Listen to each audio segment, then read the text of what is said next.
Hey everyone, welcome back to our channel. Today, we're diving into something super useful.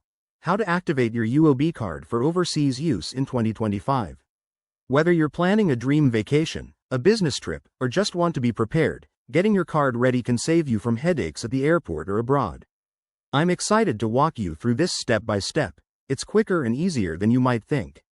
First things first, make sure you have the UOB mobile app downloaded on your smartphone. If you don't have it yet, head to your app store and download it for free.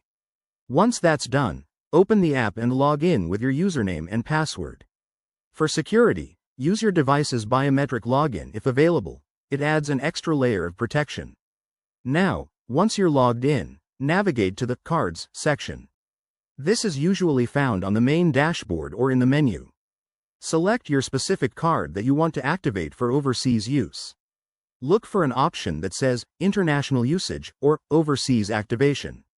Tap on that, and you'll be prompted to confirm your identity. This might involve entering a one-time PIN sent to your registered mobile number or email. After verification, you'll see a screen to enable overseas transactions. Simply toggle the switch to On and review any terms and conditions.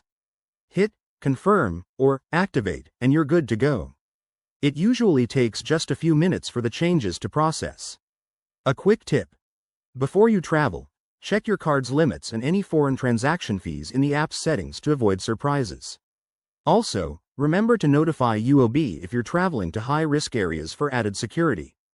There you have it. That's how to activate your UOB card for overseas use in 2025.